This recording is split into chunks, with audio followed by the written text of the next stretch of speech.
Complex zeros. When a polynomial of degree higher than 2 contains at least one real solution, but also imaginary solutions, we can use combinations of graphing, factoring, synthetic division, and the quadratic formula to find all of the zeros. So this first example says find all the zeros of P, real and complex. The first thing that we notice is that all the terms contain an x, so we can factor out an x, and that would be x times x squared minus 2x plus 2, and let's set it equal to 0. We're finding the zeros. Now, x squared minus 2x plus 2 won't factor, so we can do quadratic formula with that part. X equals, and then that would be 2 plus or minus the square root of negative 2 squared minus 4 times 1 times 2 all over 2 times 1, which is 2 plus or minus the square root of negative 4 all over 2. Because the 4 is negative, when we take the square root, we write 2i. 2 plus or minus 2i all over 2, and then since all three terms divide by 2, we can reduce it down to 1 plus or minus I. And then this x sitting out front gets set equal to 0. And because the degree is 3, the biggest exponent is 3, we have three solutions. 0, 1 plus I, and 1 minus I are the three solutions. So 1 real and 2 imaginary. Imaginary solutions always come in pairs, because the way you get an imaginary solution is by taking a square root, which requires a plus minus. So that's how you always have 2 imaginary solutions. This can be factored. You factor it just like it were an x squared at the beginning. I look at the negative 2 in the back and figure out how I can get this negative 1 in the middle. So that would come from a negative 2 and a positive 1, but because it's x to the 4th, it's going to be x squared on the x's. Now set each of these equal to 0 and solve. So if I add 2, I've got x squared equals 2, square root both sides, and x is plus or minus the square root of 2. On the other side, subtract 1, square root both sides, x equals plus or minus 1, and because of the negative, it's 1i. So I have my 4 solutions: positive square root of 2, negative square root of 2, positive I, and negative I. And I should have had 4 because my highest power, my degree, is 4. Now, like I said, the only way to get a solution with an imaginary number in it is if you've taken the square root of a negative number. And when you take square roots on both sides of an equation, we always have plus minus. So anytime we have one imaginary solution, there will always be a second one with the opposite sign. So therefore, if you have, for example, negative 5i as a solution, you'll also have positive 5i. Or if you have 3 plus 2i square root of 7 as a solution, that means you also will have 3 minus 2i square root of 7. They always come in conjugates. Now, in a previous lesson, when we were given the zeros, we put them back into parentheses and multiplied them all out to get the original polynomial. So for example, when we were given that the zeros were x equals 3, negative 2, and 1, we put them in parentheses, and it's always x minus each 0. So for example, this would be x minus 3, x minus a minus 2, which is plus 2, x minus 1, and then we multiplied all that back out to get the original polynomial. Well, when your zeros include imaginary numbers, this says find a polynomial with integer coefficients. That means we don't want any fractions or decimals that satisfies the given conditions. So the polynomial has degree 3, that means there have to be 3 solutions, and zeros 2 and I. Well, if positive I is a solution, that means negative I also has to be a solution, or a 0, and so there are the 3 zeros. Now we're going to put those back in a parentheses, x minus each one of those to get our polynomial. So it will be x minus 2, x minus I, and then x minus a minus I would be x plus I. foil these x minus I, x plus I first because they're conjugates. Remember, with conjugates, the outside and the inside always cancel. So that will make things a little quicker and easier.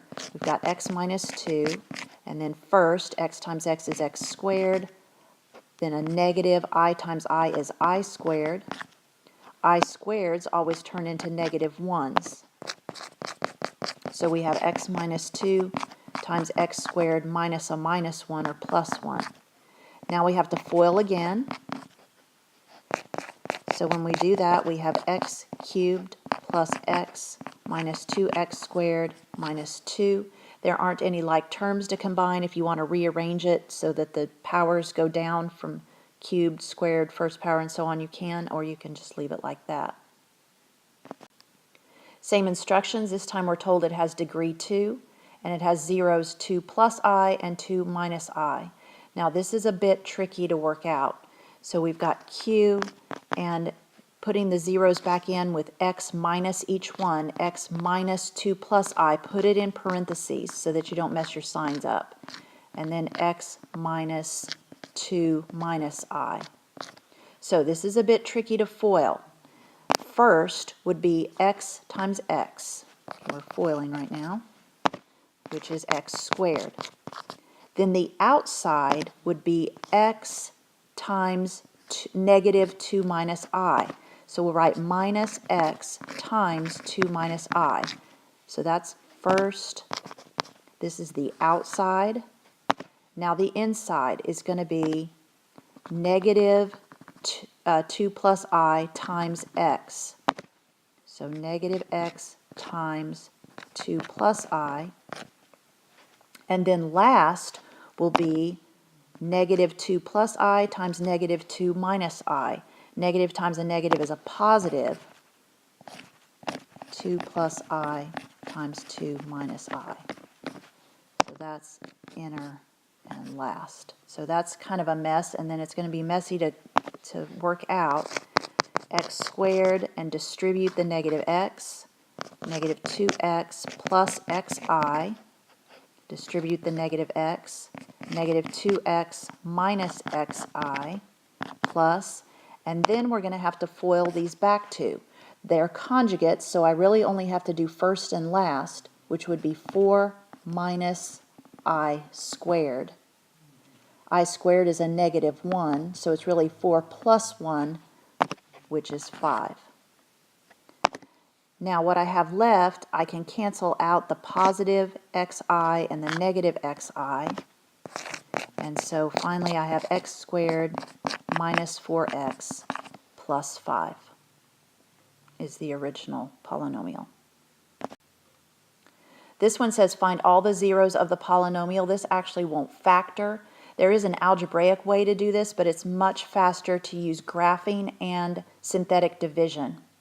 So if you'll put the equation into y equals and graph it, we're trying to find the 1 0 that we see right here. So remember, if you have the iPhone, you can just touch that and you should get the result for the 0. But otherwise you have to go through the menu system. You're going to push second, trace, and option number 2 says 0. It's going to ask you to go to the left, so you go somewhere to the left and hit enter. Then it will ask you to go to the right, so you go somewhere to the right and hit enter. And then you hit enter when it says guess. So one of the zeros is x equals 1. Now we can use synthetic division to get through the next part. The 1 goes in the little box of synthetic division. You do not change its sign. And I write all the coefficients. 1, negative 2, 2, negative 1. The 1 drops down to the bottom.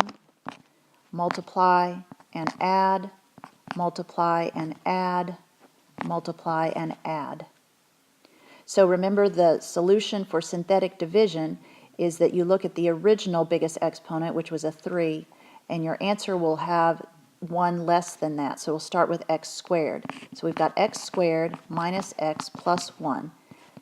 And that equals 0. Now we've got to solve that. Okay, we've already got one solution. So that x squared minus 1 plus 1 won't factor. So we have to use the quadratic formula. X equals, it'll turn into a positive 1 plus or minus the square root of negative 1 squared minus 4 times 1 all over 2 times 1. And underneath the square root, it comes out to be a negative 3. The 3 won't break down, but because it's negative, we need to pull out I. And nothing on the outside will divide by anything in common, so that won't reduce. So x equals 1 was one solution, and then here's the other two. 1 plus I square root of 3 all over 2, and 1 minus I square root of 3 all over 2.